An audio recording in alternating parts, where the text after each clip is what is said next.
Hello everyone, কেমন আছো তোমরা সবাই? আশা করছি তোমরা সবাই খুব ভালো আছো, আমিও খুব ভালো আছি।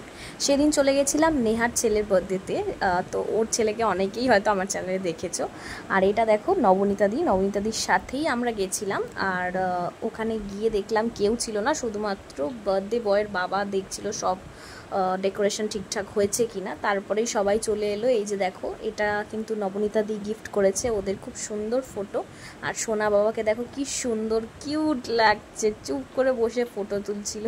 আসলে ঘুম থেকে উঠে এসেছিলো তো, আর এত লোকজন দেখে অবাক হয়ে গেছে। আর ওর মার তো নাচ শেষ হচ্ছিল না। এই যে হেভি মজা করছিলাম আমরা।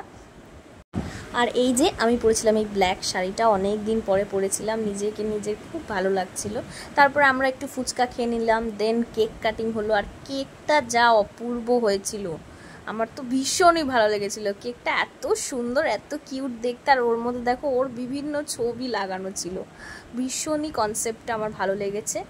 আর সোনা বাবা তো কেক খাওয়ার জন্য একদম করছিল, কিন্তু ওকে এখনও এইসব কিছু খাওয়ানো হয় না। আর দেখো লোকজন পুরো সবাই চলে এসছে, ভিড় হয়ে গেছিলো।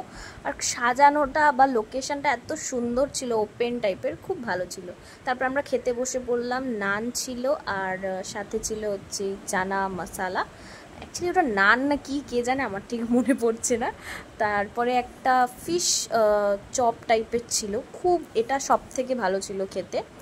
আর গরম ছিল প্রচণ্ড, আমার মুখটা দেখলেই বুঝতে পারবে গরম ছিল। আর এত রাত হয়ে গেছিলো খেতে খেতে যে আমরা বাড়ি আসার তাড়াহুড়োতে মানে কোনো রকম খেয়েছি। তারপরে এই রাইস ছিল আর পনিরের এই তরকারিটা আমার ভীষণ ভালো লেগেছে। আর চিকেন কষা ছিল, চাটনি ছিল, আর মিষ্টি পাঁপড়টা তো ছিলই। আর আজকের এই ভিডিওটা ভালো লাগলে অবশ্যই লাইক শেয়ার সাবস্ক্রাইব করো।